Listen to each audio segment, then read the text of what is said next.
Good to see everybody, right? Every month we offer a couple special sessions to our monster producers, and they're very specific. And I was doing an interview not long ago, and the person asked me if I could sum up my whole life's work into what I really did for people. Well, that's a tough question, isn't it? If I could sum up my whole life's work for what I do to people, and I kept coming back to this concept. I move people from a defensive posture in their life to an offensive mobility. Now, I want you to think about this.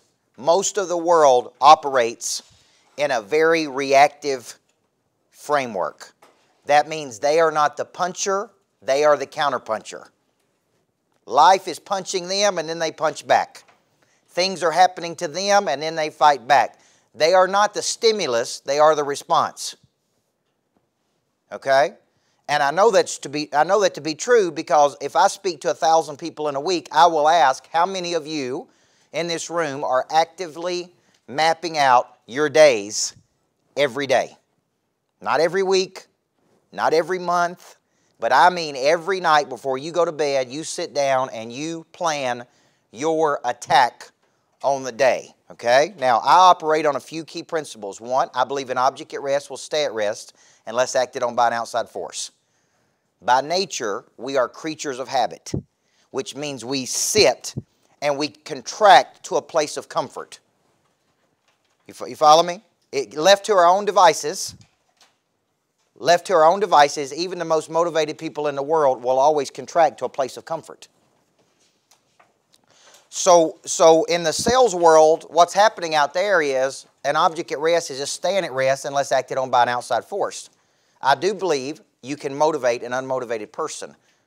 I do believe that an object in motion stays in motion unless acted on by an outside force. So the question becomes, how do you wake up every day to play offense versus defense? Okay, now in the old days as a basketball coach, I had a rule. I wanted to get the ball to the midline in 2.3 seconds. Okay, and people ask me, why did I want to get the ball to midline in 2.3 seconds? Because if I came at you that hard for that long, eventually I broke your spirit. Okay, and so all of the conditioning my teams did in the offseason were geared for my players to be in much superior position and condition to my opponents. So what would happen is we would just come at you for 32 straight minutes, and eventually you would just wear down, right? What happened to McGregor the other night in the Mayweather fight? Eventually, he just wore down.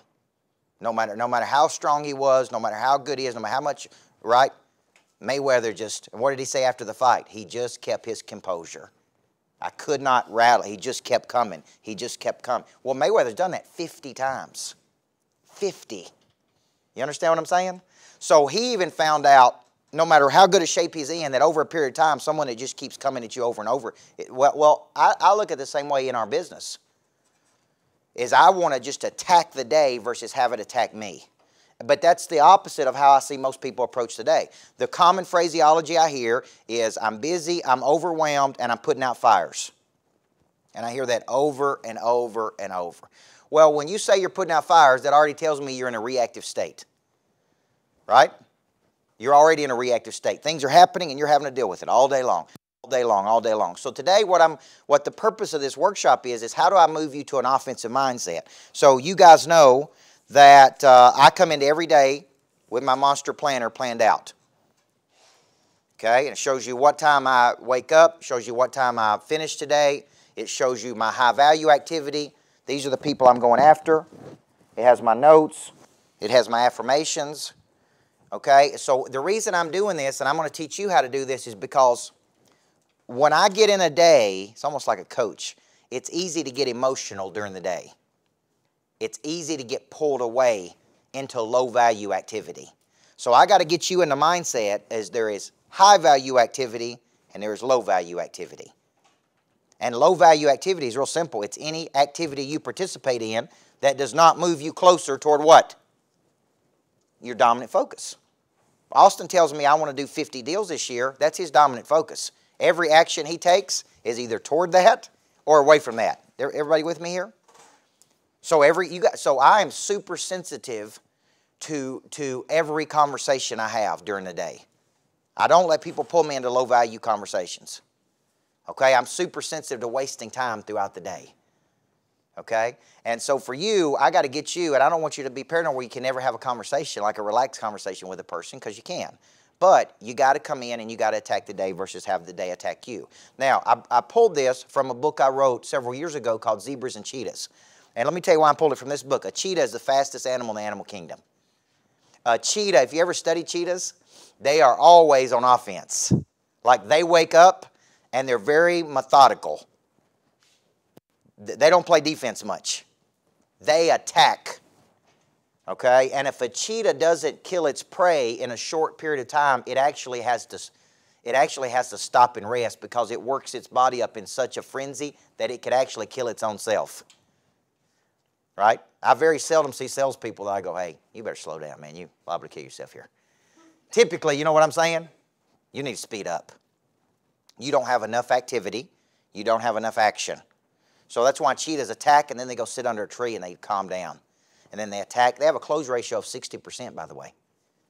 Okay, so 6 out of 10 times. A lion has a close ratio of 10%. So a cheetah, when it makes up in its mind what it wants, it goes after it, okay? It is always on offense, all right? So that's what we're going to talk about today is how do you be a cheetah, okay? How do you be a cheetah? Now, when you're thinking about this, Jack hit my PowerPoint. For some reason, it froze up on me there.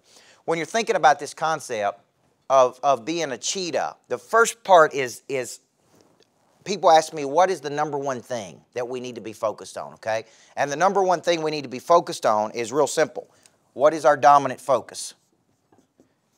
Okay, now let me ask you this question. Does every person in the room have clarity about what this is? This is a single, tangible outcome we would like to drive in a 12-month cycle as measured in 30-day windows. Okay? Everybody see that? It's a single, tangible outcome we would like to drive in a 12-month cycle as measured in 30-day windows. It has to be measurable. So, Kristen, give me an example. Give me an example of that. There we go. Sales 250,000. Okay. All right. So, when you think about it, so let's just take that. So, that's your top line revenue number. Okay. So, Kristen wants to manifest $250,000. Okay, in sales. She's got 12 months to sell $250,000. Okay? What is that per quarter? How much does she need to sell per quarter? Got any math wizards in here? 75. So there's your number. She's got to sell 75,000 per quarter. How much does she have to sell per month? 250 divided by 12. 27,000. So she needs to know that number. Okay? Now, this is important because most people don't even start off with this. What do they start off with? I go out and sell something. See, I live and die by this number right here. So Kristen needs to know where is she right now in relationship to that number and how many days we have left in August. Because if she hits that number 12 straight times, how much has she sold? 250,000. Everybody with me? So everything I track is not what I collect. I track what I sell. Because I can control that part, right? I may sell it today and collect on it in 2018. But I'm trying to hit a certain number every 30 days. Now, why is this critical to what Kristen does today? Because this is what you really got to drill in your head. If her number is 27K, then we got to boil it down to what does she have to do today? And even down to what does she have to do right now? Okay? We call that high value activity. Okay? Now, how do I know what is high value activity for her? How do I know what's high value versus low value? Okay, that's exactly right. High value is specific, intentional, money-generating activity. So one question I would always ask you is, Kristen, what is your number one customer getting strategy or lead generation strategy? What's your number one? Okay, so she's told me, Emily, that her number one strategy is speaking at offices, right? Because she needs to know what her number one strategy is. So what's my next question going to be back to her? How many times are you speaking in offices? How many offices are you speaking at this week? That make sense? And you're going to tell me? 2 to 3. Okay, so she's got 2 to 3. If that's really her number one, what do you think I'd tell her? How do you get more? How do you have 2 or 3 a day? If you tell me I am world-class face-to-face with people, when I get people face-to-face, I sell them something. I'm going to ask you, how many face-to-faces on your calendar today? Right? My number one strategy is speaking in front of people. So I'm going to book a lot of things, then my team just needs to get me out there in front of people. You follow me? When I get in front of people, we sell more books, speak more engagement, close more contracts. So is it a good use of my time to be in there on the phone or emailing people all day? Yes or no? No. Best thing I need to do is out there speaking to people. And that sometimes is free. Sometimes that's paid. Sometimes it don't matter because that's where we generate leads. The closest thing I can get to doing that is Facebook Live. So this afternoon I'm doing 3 shows. I'm doing a podcast. I'm doing a show with my wife, Living with the Monster. I'm doing another podcast because that's the closest thing we can get to me being able to reach a couple thousand people this afternoon. You follow me? So a low value of my time is sitting in there emailing people, right? So if you looked at my calendar, what should be, if I'm attacking the day, my time should be aligned with the best use of that time. Everybody follow me here? Now, if I went, Kristen, what's your number 2 strategy? What would you tell me? Following up with my agents. Okay, following up with leads. That's 2. What if I went 3? What's your number 3 strategy? One-on-one. Okay, all right. So what's your number 4 strategy? Vendors. Okay, so see, what you should be able to say, just like a play sheet, is I got 7 plays I'm running right now. You follow me? Now, where do we fall off the wagon on this? Because we're talking about attacking the day. So when you tell me I got a time management problem, what does that really mean? You're not organized. I guarantee you're not mapping your days out. You don't know what your dominant focus is. See, when I hear a person say I've got poor time management, first question, what's your dominant focus? She's told me it's to sell $250,000 this year. Great. Every day you're either doing something that's pushing you closer to that number or away from that number. So let's look at what you're doing today. Well, I spent 2 hours doing this. I spent an hour doing this. Spent 3 hours servicing current customers. So if she's really going to attack a day, it's got to be planned and it's got to be mapped out. She does not get credit if the phone rings. She does not get credit if an email comes in and she responds. She only gets credit, in my world, if it is intentional and it's planned out. Now, this is where the concept of bluegill versus blue marlin comes in. Because I can go after bluegills, which are little bitty fish, or I can go after blue marlin, which are big fish. Does that make sense? So how many high-value activities should you be doing every day? Minimum. Minimum 3 to 5. Could you do 3 things a day to get a new customer, yes or no? I could line up 100 people that do anything. We got all kinds of people in here, and I could ask them, how many things have you done today to create a new customer? Right? Most of them will go, you know, hadn't done any today, Coach. Because I've been what? Busy doing what? Too busy being fabulous? Listen, there ain't nothing more important when you're running a business than getting new customers or spending time with the current customers you got. Yes or no? When you're running a business, the purpose, go back to what Drucker said about a business. The purpose of any business is to generate a customer. That's the purpose of a business. So every day I'm either getting new customers or I'm spending time with my current customers. Okay? So I want you to think about all the conversations you've had today that are low value activity. Got nothing to do with one of those 2 purposes. Okay? I have high impact conversations, which means I have a conversation and then I move on. I have a conversation and I move on. And I'll let you know up front, I've only got 7 minutes to have this conversation. Or I've only got 10 minutes to have this conversation. Right? I just don't let things linger out. Because why? I got to stay, I stay true to my process. Okay? So, do you see the difference between reactor? What's the problem with planning your day the day of? You're already behind. Okay? Some people will argue with me, well, I want to plan it. Kevin, I want to wake up and plan it in the mornings. I'm not saying here's what I'm trying to get you away from. I'm trying to get you away from doing things based on your feelings. Just because feelings are real, that don't make them right. What if you wake up tomorrow morning and you don't feel like it, Patricia? What if you wake up and you don't feel like planning? I don't feel like playing it at night sometimes, but I still do it, right? I had lunch with Jason Aldean's drummer today, and I asked him what's the number one thing he learned from Aldean, because Aldean's made 90 million bucks. And he says Aldean does everything he's not supposed to. He drinks coffee. He drinks way too much alcohol. And he said, but I'm going to tell you what he does do. He shows up every single night and sings whether he feels like it or not. And he said, when you show up every night and do it, that's how good you become. And that's why he's making $90 million. You understand what I'm saying? He said, if I could get him on a good diet and get him off the booze and quit drinking coffee, but man, that guy, I've watched him for the last 12 years show up every night whether he felt like it or not. Well, what happens in a lot of people I coach, well, did you prospect today? No. What do they say, Bill? Didn't feel like it. Didn't feel like prospecting this morning. Just because you feel like something doesn't, right? Doesn't matter whether you want to do it or not. There's certain things you got to do every day to attack a day versus having it attack you, okay? So here's a defensive posture, offensive defense. Attack versus be attacked. Okay? Engaged and on fire. Quick to respond to take action. 67% of people use the first person that contacts them. Speed is very critical. Okay? Total focus on the consumer versus gimmicks. So you're really, really trying to move at a very fast pace if you're going to attack a day. Now, here's what I said earlier.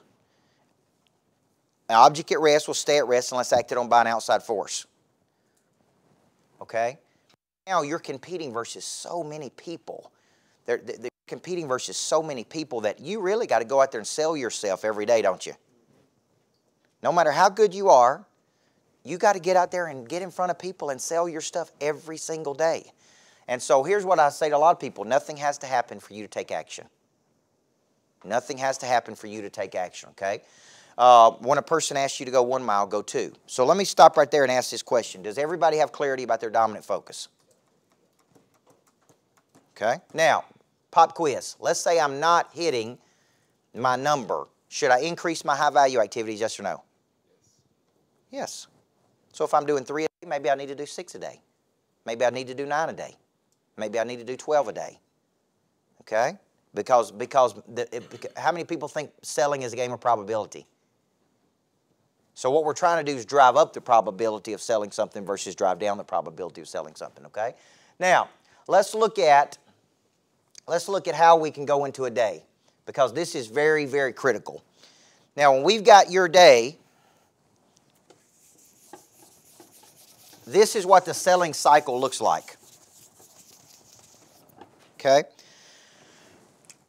So when you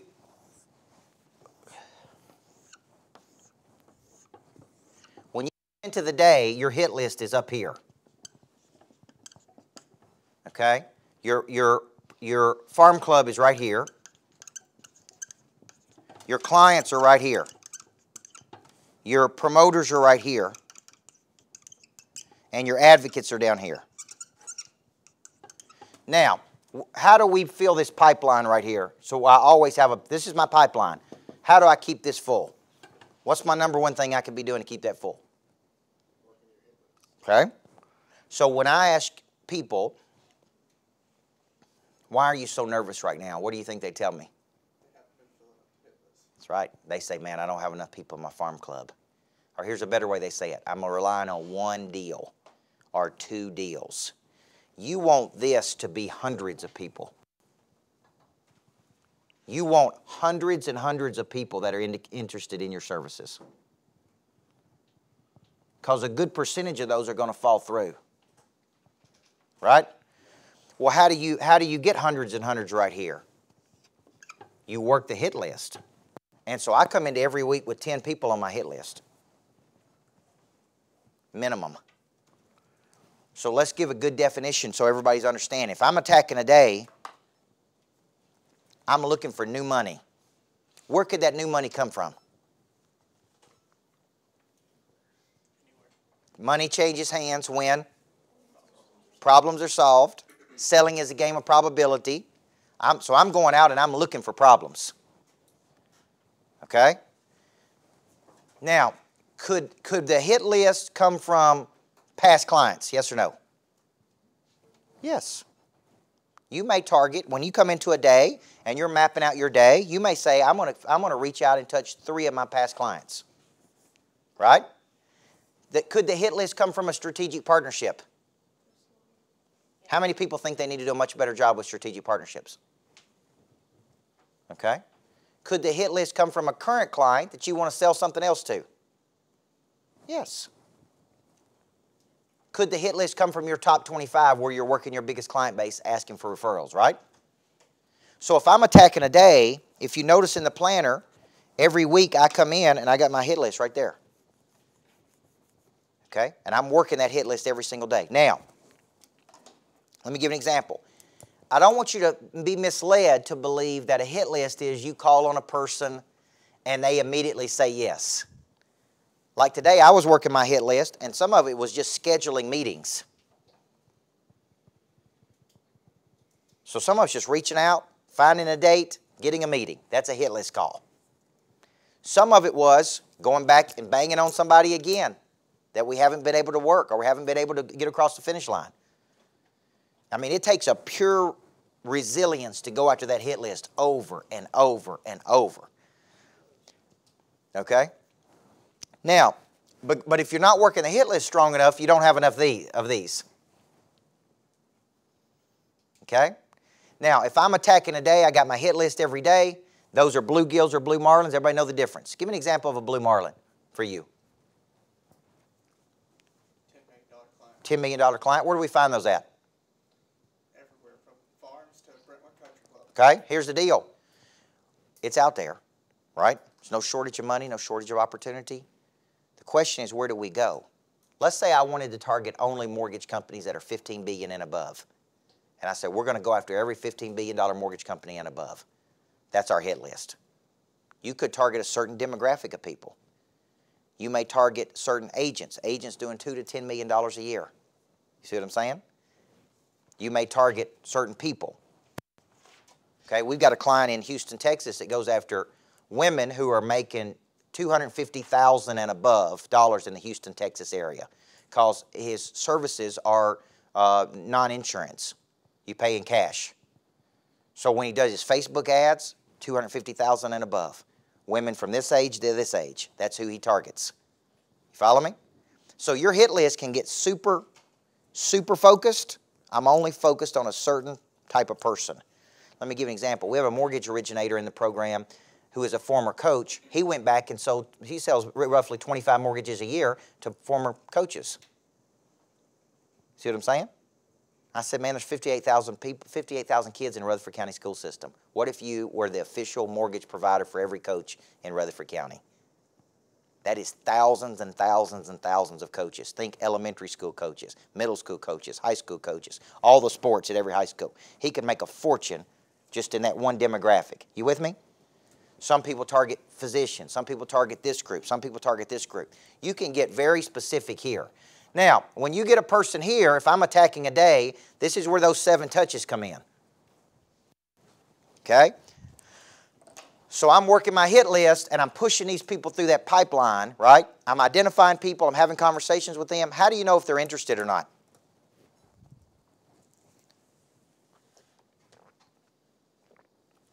So, Jim, when you get a phone call, when you're outbound, working on your hit list, outbound, how do you know if a person's interested or not? The first thing that comes to mind is somebody who registers on my website. Yeah. And they go straight to your hit list, right? How fast do you contact them? Anywhere from 30 seconds to 5 minutes. Okay, but it's fast. Yeah. And if you don't get in touch with them, what happens to them? After that, I will try to touch them a different way, send them a video and a text message, send them an email, trying to get them to contact me, Okay. ask them to do something. Okay, good. And there needs to be a call to action. Push them. Always remember this. Push them towards something. Push them to something. Okay, this is coming up. Okay, I always want our team pushing people to something. Coach Burt is doing this on the 29th. He's doing this on the 8th. Would you like to come on the 7th? You see what I'm saying? I never want a person stagnant in the farm club. And I don't care if you got to make something up for them to come to, make it up. Right?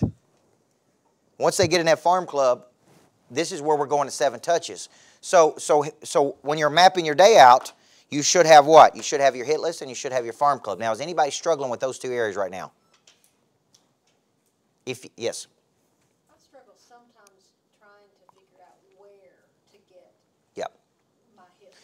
Okay. Now, sometimes it's just a matter of pure circulation and movement. So what I mean by that is when you're going out into the marketplace, you're looking. Now, I do a number of things to generate leads. You know, whether give away things, let people come for free. You always need to be thinking, what is the bait? What is the bait? Like, how do I pull people into this thing, right? But when I go out and meet people, sometimes I'm not trying to sell you directly. I maybe talk to you and I uncover something that you say, oh, you introduced me to so-and-so, right? So I'm always like uncovering rocks. I'm always looking out there. I'm meeting people. You know, I'm trying to figure out where the opportunity is in the deal. But I got to go out and meet a lot of people to find the opportunity, right? And if I'm having a trouble with my hit list, it typically means I'm not out circulating enough. I'm not out circulating enough. I got to be more visible. So early on in my career, I did the local chambers and I did all the things you got to do. I don't do that as much anymore, but you know, I get out and I move and circulate and I generate interest and then we follow up with that interest. Make sense? Okay. Any other question about the hit list in the farm club? So should these two things, if you're attacking a day like you should you have a hit list in the farm club every day? Yes or no? Every day. Every day you're pitching your services. Every day you're trying to close people. Every day you're pitching. Every day you're trying to close. Every single day. Now, but we're not finished.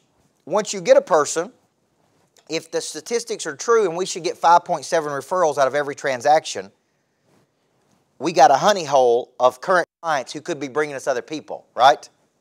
But we're not extracting that. Why not? Why are we not extracting that? Because if I'm really on offense, I'm constantly thinking one thing, Kevin. Who else do I need to be helping? Who else do I need to be helping? Who else can I create value for? Yes. I was talking with my assistant about this morning, and we're talking about why aren't we getting those 5 to 7 Okay. referrals? Yep. She said, you know, sometimes in the past, you know, our system, our customer service hasn't been to where we think it needs to be, so Yep. we kind of feel, I guess, guilty asking them for it. Yep. So, you know, I think that's our big focus. Hey, we want the same client experience from every client, every time. Yep. That way, when we ask for that, we know we deserve it. That's right. And I think that's a big holdup from some people. Hey, well, they didn't get my best. Yeah. And I think that's one thing we identify.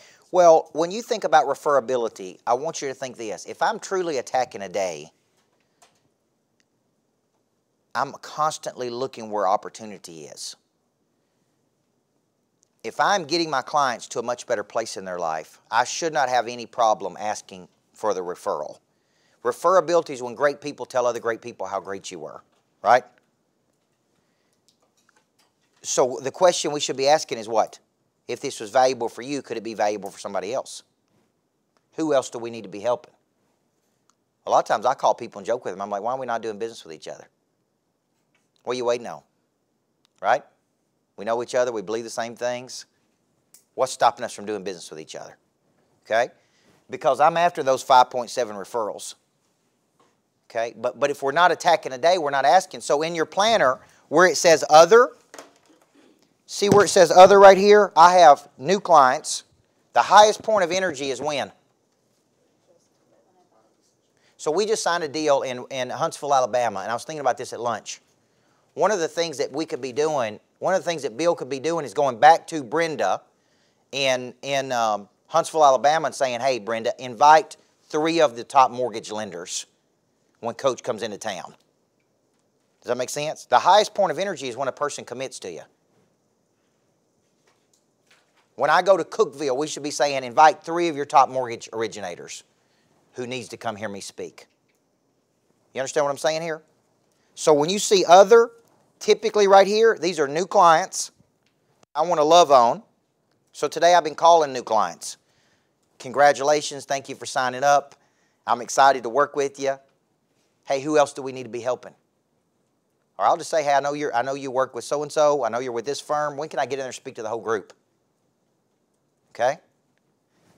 So that's my other category. So just look at my activity through these 3 categories. Hit list, farm club, other. Sometimes I'm calling new clients saying, hey, Jim, thank you for signing up. Who else do we need to be helping in Nashville? Who else do we need to be working with, right? He'll say, man, I got 2 or 3 people. Hey, do you mind bringing them to Monster Producer? Now, if I don't have anything to push them to, what do I do then? Right? constantly moving. Remember this methodology: foyer, living room, kitchen. Foyer, living room, kitchen. Foyer's lukewarm, living room's comfortable, kitchen's on fire. Does that make sense? So that was one thing I was counseling this drummer from Aldine. You know, he wants to write a book, and I'm like, man, the problem, there ain't no money in books. You need something to sell them to. You need something to move them to. So if you go speak, you need something that push, right? So you need to be thinking every time I have a conversation with a person, I'm moving them to something. Hey, Jim, which monster producer are you coming to this month? Jim says, I'm coming to the Nashville one. Hey, what 2 or 3 people you need to bring with you? Does that make sense? Ethan, who's somebody in this town, in the big city of metropolis of Woodbury that I'm not working with, I need to be working with? You'd be shocked how many people don't have a financial advisor. You would be shocked. You follow me? Who else do we need to be helping? Now, am I playing offense or defense here with this mindset? Brad Lee told me once that he'll get a call at 2:30 in the morning from Cardone, and Cardone will say, hey, who do we need to be calling on? who you doing business with that I'm not doing business with? 2:30 in the morning. Guy's worth $150 million. And he's calling him in the middle of the night. Who else do we need to be working that we're not working? See what I'm saying? That's got to be your mindset. So if you're not extracting referrals, and we did this past month in Monster Producer, so my days are spent in 4 areas if I'm attacking the day. I'm calling on new people. I'm trying to close people in my pipeline. I'm loving on new clients. And I'm spending time with who? My biggest advocates, my top 25. Yes? What do you think is realistic in time between suspect to advocate? Yeah, that's a great question. A lot of people ask that question. It depends on one thing, the velocity of the sale.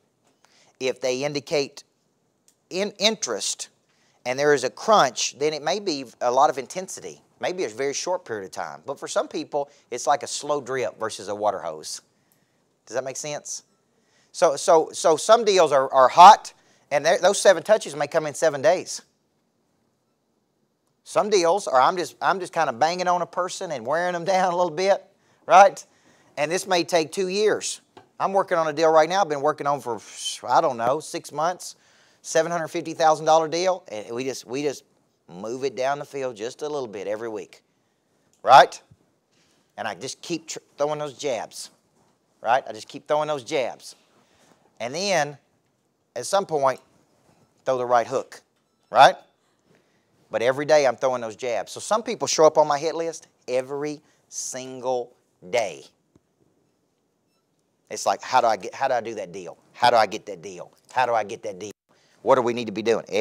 I'm looking at it every single day. And I'm trying to figure out a new way to do it, okay? So out of this process right here, if I'm on offense, now let me speak to the top 25. My top 25 are my biggest advocates down here.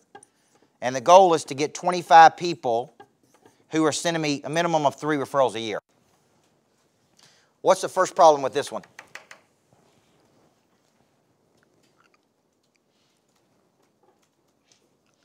A lot of people don't know who their top 25 is. They've never identified their top 25.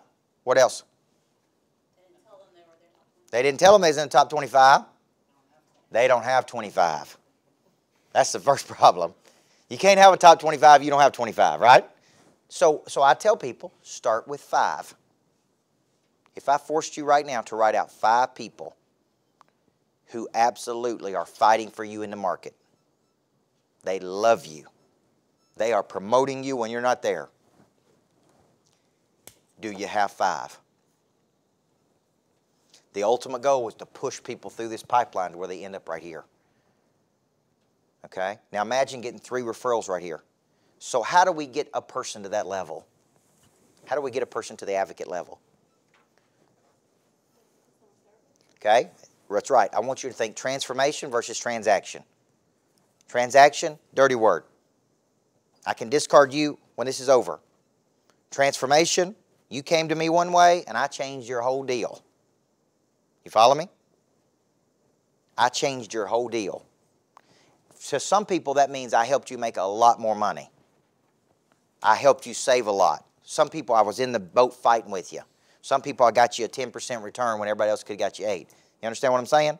So transformation is I come to you like this and I leave you like this. And because of that transformation, man, I am ready to just run through that wall for you. Well, imagine 25 people that's ready to run through the wall for you. So that's our ultimate goal with every single client. Now, you start building a big book of business, and the problem is it's hard to get that deep with your clients. And so what happens is it becomes a very passive experience. So let me show you what it looks like. Those are the 4 types of customers you got. Passives, detractors, promoters, advocates. These people you're doing business with maybe one time, but they're not coming back. And they're definitely not referring you to anybody else. Detractors are people that have done business with you. They didn't like it, so what are they doing? They're telling everybody else how they should not do business with you. Promoters are people who are saying positive things, but what's the problem with that one, Kristen? They have to be solicited. Somebody's got to ask them, hey, who did you use? Were they good? Down here, these people are bringing you business right now. All day long. Okay? And ultimately, like I said, what if you had 50 of those? Kevin Kelly wrote an article a couple years ago called 1,000 True Fans, and it was for artists and musicians. And he said an artist and musician could make $100,000 a year if they could just find 1,000 people who would spend $100 on them. And he called it 1,000 True Fans. I think in the business world, you need 25. I think you can make $1 million a year out of 25 people if you will just work it just right. But we get so busy we don't do it. Okay? Now, let's look at how we attack a week. Okay? So every Sunday, when I sit down on Sunday, what I do is I map out my week. This is called mental mapping. Mental mapping is where you draw pictures around big concepts. Okay? So, for example, it would look like this. Okay? So I put a central theme in the middle, and all of these are little subplots, subthemes. You have this in your planner, right? That's the concept of the beginning of the week.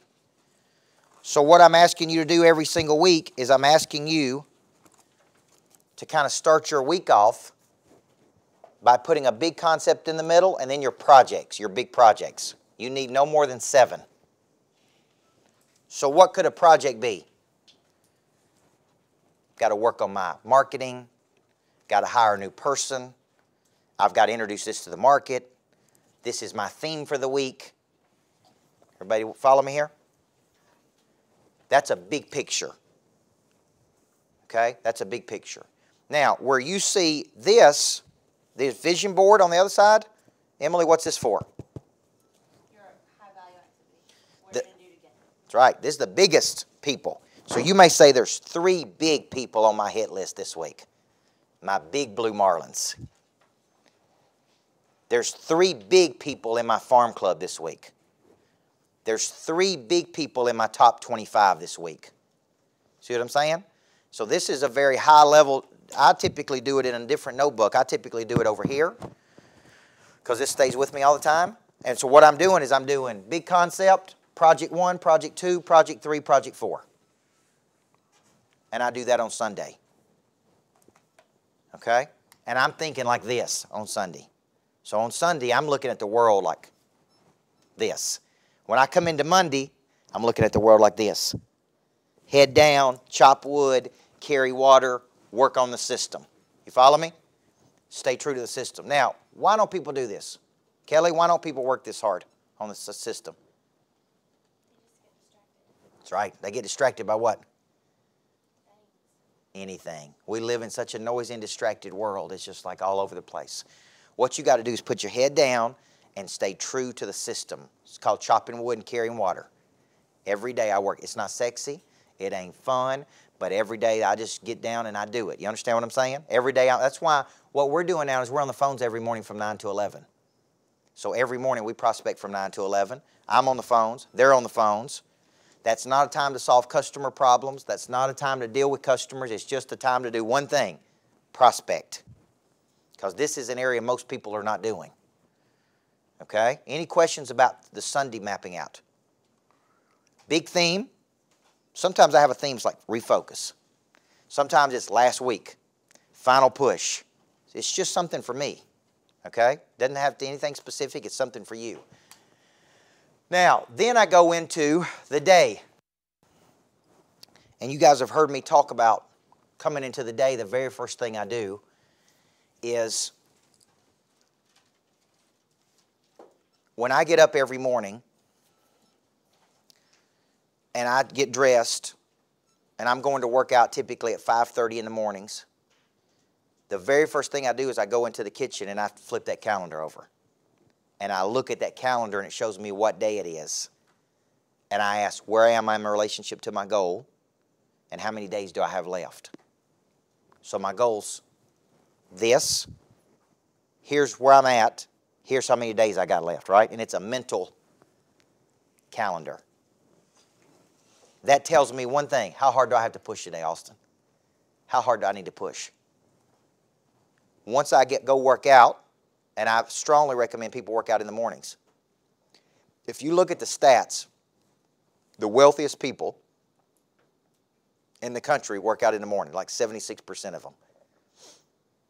And you know why? What does that do for you? When you get up and go do something you don't want to do in the morning, what does that do? What's the first thing that happens? Mission accomplished, first thing of the day. Your confidence is high. You know why? You fought through your feelings. So when you come out of there in the morning, your endorphins are going, you see a bigger world, your confidence is higher, right? Now it's like, it's on go, man. Now compare that with just dragging yourself out of bed, sleeping in late, hitting the snooze button a few times, trying to get yourself up and going. You can't tell me if you go work out in the morning, you don't feel 100 times better. And if you tracked your days, I guarantee you, you'd be 3 and 4 times more productive on the days you work out versus the days you don't. Right? You feel better, your confidence is higher, your energy's higher, everything. I don't care if you just get out and walk. Okay? But you need, so I attack a day like that. Then I go back and I spend time with my daughter for typically about 30 minutes as she's getting ready for school. And then I get dressed and then I come into the office and I start my day. Now, first thing we do when we get here from 8:30 to 9 is we train every day.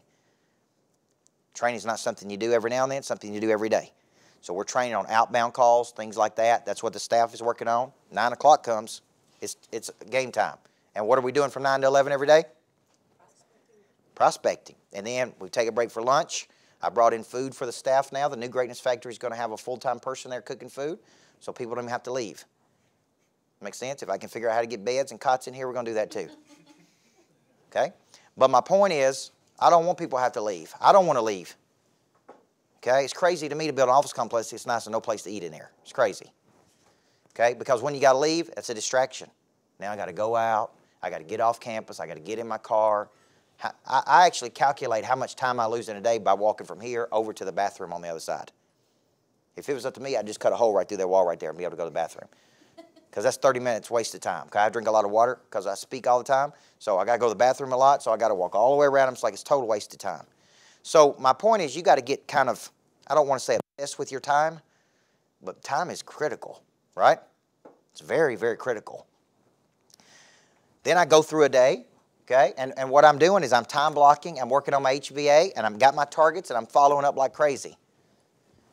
And I think it's just a pure volume of just pushing that we're going to sell something, right? We're going to sell something. It's just a matter of who we're going to sell something to and how big it's going to be. So here's what a day would look like. And I want you to ask any questions as it relates to any of this, because this is truly what offense looks like.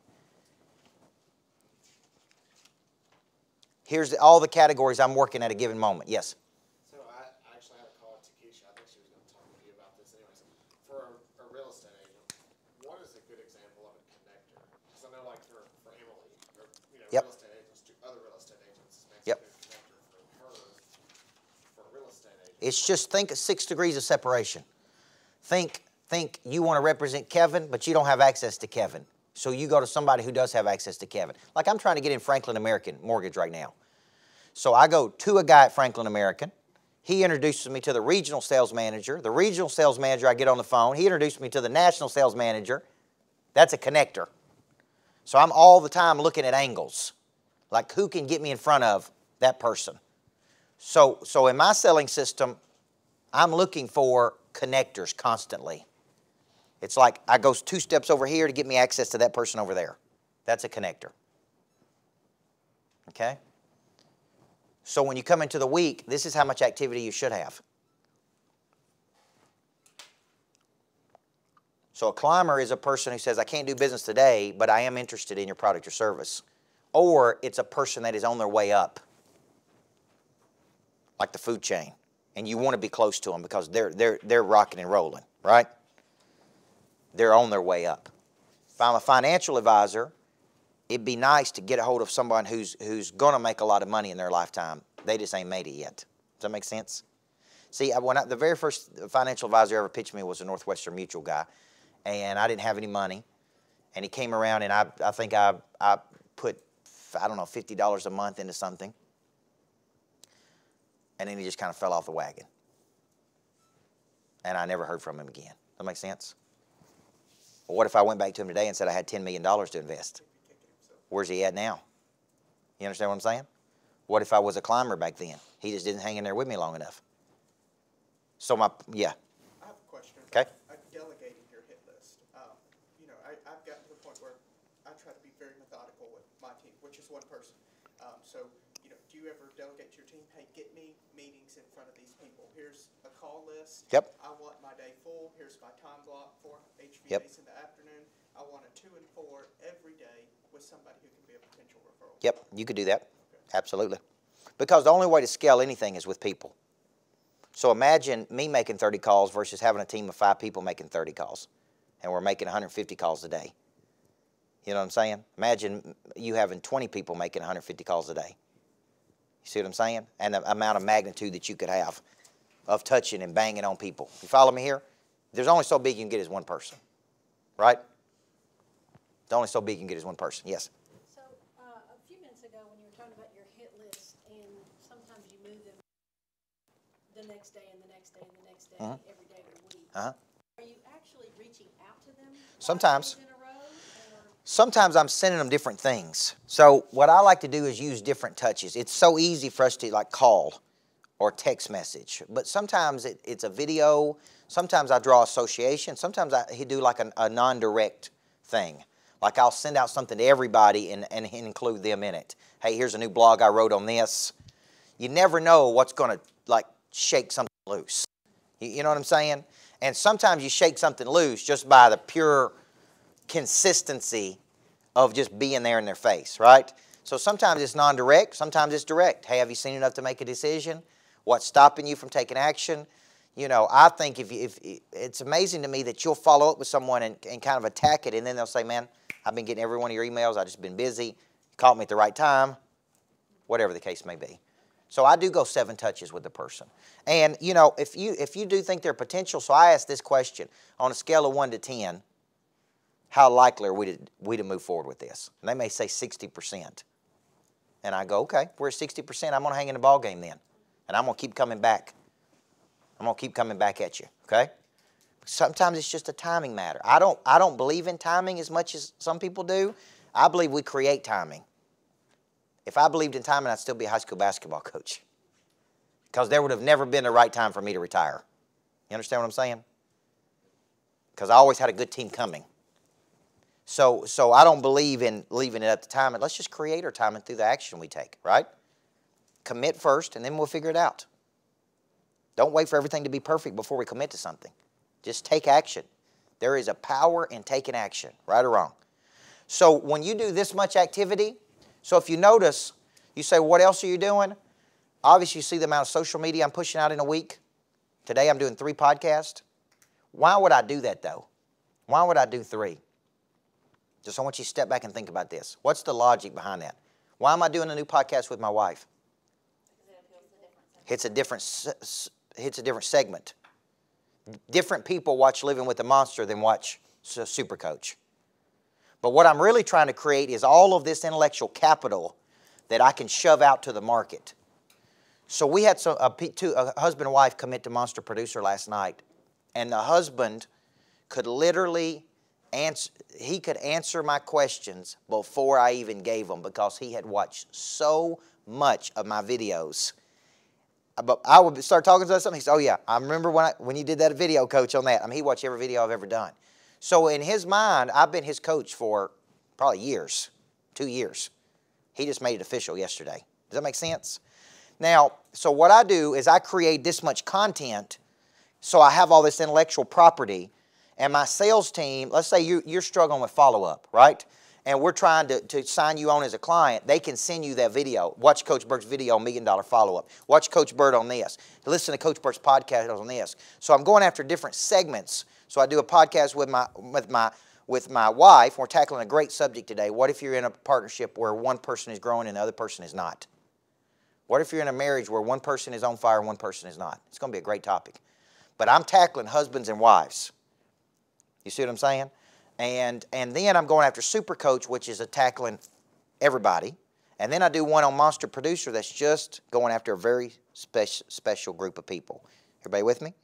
So I'm attacking by shoving all this content out and then attracting people to us. Okay? And so every week, that's driving up my person of interest score. Okay? And the higher my person of interest score is, the more people we're pulling in. Which means I got more what, Kristen? I got more leads. So when I did the $1 Million Follow-Up last week and I gave that away, we generated about 100 leads. So my sales team has got, I think we're sitting at 350 people right now. They got 350 people to call on right now. Okay? And generate leads. What are we doing? Pushing them to something. Hey, have you seen Coach Burt live? Could you come to this? Would you like to be a Monster Producer? You see what I'm saying? We're always pushing people to something. And that's a big takeaway you need to have today. If you're going to play offense, you don't have a conversation and go, okay, well, I'll get back to you 2 or 3 weeks from now, and best of luck. It's push them. Would you like to come see this house? Would you like to get in here? Can you come to this? Okay? Now, database. I send out my database once a week to everybody, and I'm trying to just put as good content in there so people will read it. We do generate business from that database. That means somebody gets it and they go, man, this was good. I love to hear it. I share it with somebody else. I share it with my boss. We're looking for a speaker. Okay? So once a week I'm going to my database, and then I'm doing a number of showcase events. Now, what's a showcase? It's any type of event that brings energy together. Okay? It brings energy together. Education, edutainment, entertainment. Okay? These are events that pull people in and bring people together. Now, when I do that much activity in a week, what do you think happens? Leads. Because that is a lot of activity. Let's just say I do 3. Let's just say I do 5 on my hit list, which is low. 5 here, that's 10. Let's say we sign up 5 new customers, that's 15 high-value activities. I work my 3 top 25, that's 18. Let's say I take 2 connectors, that's 20. Let's say I come across 3 of those, 23. I'm pumping out social media data, so let's go 30. 1 database, 31. 2 showcases. I did 33 things this week to generate business. What if I'm doing 33, Keisha's doing 33, and Bill's doing 33, and Eric's doing 33, and Andy's doing 33, right? Now I learned this when I helped a bank grow by 43% one year. We had 500 associates, and part of the deal was they had to do 3 things a day to help us get a new customer. That's 15,000 high-value activities per day. So what was the result of that? We opened almost 11,000 new checking accounts. And I said, I don't care what you do all day long, okay? You got to do 3 things a day to get us a new customer. 3 a day. That's 15,000 a day for a full year. That's how you grow a business, right? So I'm not going to be like most coaches that tell you got to make 100 phone calls. I'm going to be more methodical. And I'm going to be, let's map it out, and then let's attack it, okay? I just don't want you just out there just running around crazy calling people. I want you to step back, At night, I do this after my mind is free because I can really reflect on the day. And I'm in a relaxed state. I'm not emotional. I'm logical. And I can map out my next day and come in and attack the day. Okay? And if you're doing this much activity and not getting business, there's something bad wrong. What does that tell me? If you're doing this much activity. Very few people doing this much activity, number one. Right or wrong? This is attacking. I just wrote a book for churches called The Accountable Church. And my pastor read it, and he said, oh, my God. He said, there was so much stuff in that book that we need to be doing that we ain't doing. Because I look at a church, and I go, where's the follow-up? Where's the 7-touch system at? Right? I mean, what all these things, right? And he's like, man, that was over the top, coach. That's a lot. That's an offensive church right there. That's what right? He said, but I tell you what, there's a lot of things in that book that we can be doing. We can't do everything you said, but we can do a lot of things. Now, here's what I want you to know. You may not be able to do all this stuff. You may look at this and go, man, this is over the top. But if you can take it in bite-sized chunks and subdivide it, I guarantee you can do this. I'm doing 3, 5, 7 things a day. I'm just spreading it out over the week, right? I'm not doing it all in one day. I'm doing it throughout the week. And there's not a day that goes by that I don't have a plan and I don't attack. I'm always in an offensive posture versus a defensive mindset. Now, I'm going to show you one more thing and then we'll get you out of here, okay? And I'll take any questions that you have. I use a time system. I use a time system, which means when you became an entrepreneur, it basically just means you have 365 days to do whatever you want. You don't have to recognize Monday to Friday, 8 to 5. Everybody with me? I know most of the world recognizes that, but you get paid one time. When do you get paid? Results. Can those results happen on a Saturday? Can those results happen on a Sunday? Can those results happen on Monday night?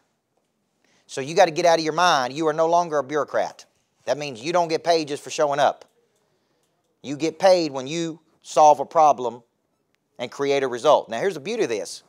It's unlimited what you can get paid. The bigger the problems, the more money you make. So I have 3 types of days. I have what's called a focus day. This is from Dan Sullivan. That is a money-generating day. That's where 80% of my day is on generating money. 80%. So if I work 10 hours today, 8 of those hours is on money-generating things.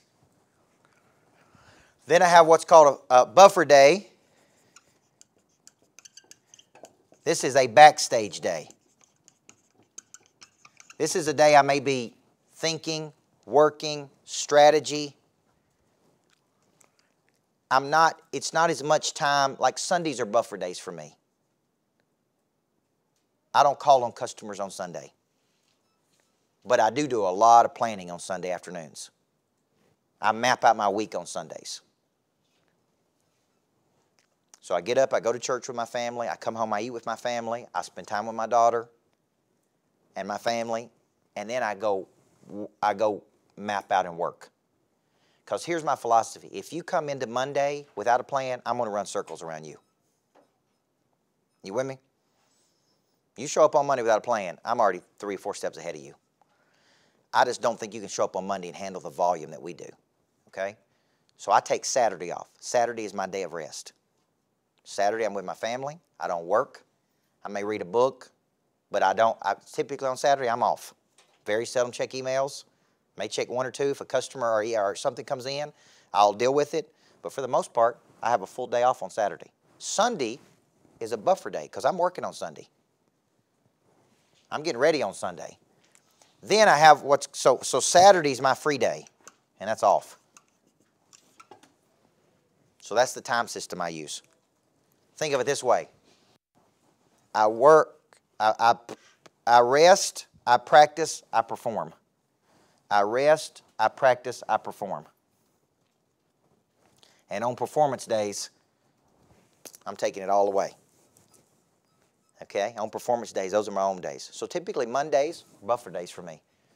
Typically I'm in the office here at the Greatness Factory, but I'm not in front of clients a lot on Monday. I'm in front of clients Tuesday, Wednesday, Thursday, Friday. I'm off Saturday. I buffer up on Sunday, and that's a rhythm and pattern that I have. Okay? Now, how does this help me? Why is this critical? How does this help me? Balance. Helps me stay rejuvenated. If every day is this, I can get burned out. If 365 days are on stage, no performer could perform 365 days. Right? So I was asking Rich, what's Aldean's next move? And he said what Aldean's going to do is going to cut it back from 85 shows a year to 40. He's only going to do 40 shows a year, but he's going to play in the biggest arenas. He don't want to do 85 shows anymore. Because when you do something for 10 or 15 years, you start saying, look, I only want to do it this many times for this much money. Okay? So what he's going to do is he's rest, he practices, he performs. That's how you need to start thinking of yourself like an entertainer. Time off, I practice, and I play. And I make the most money when I perform. That's me in front of customers. Okay? Any questions? How many people think that they got a lot to work on as it relates to going into an offensive mindset? Yeah. Listen, there ain't no practice life. I had a guy tell me once that he wanted to live aggressively. I want to live life with potency. You know what I mean? I want to get up and attack it, man. I mean, I want to just leave it all out on the field so much that I think one of the greatest regrets we'll all have at the end of our lives is we could have, we should have, but we didn't. We had the skill set, we had the talent, we just didn't go get it. And I don't want to have that regret. Okay? I think just because you're a certain age, I'm 41, I'm in a deep curiosity toward my potential. I want to drive my potential. And so I'm not measuring myself by any scorecards. I measure myself versus my own internal drive. You follow me here? And just like you, there's days I wake up and I don't want to do it. I don't feel like doing it, but my feelings don't tell me what to do, right? Consistency. I get up and I show, right? And you're going to lose deals and you're going to gain deals. Yesterday we lost some deals and we won some deals. You understand what I'm saying? That's just part of the ball game. We win some, and some of the ones that you think are gimmies, you're like, how did that not work? But if you will do this much activity, I promise you, there is no way in the world you will not show a growth in your business. Right? Okay. Thank you guys for coming today. I appreciate you. Let's go play some offense versus defense. Attack a day versus have it attack you.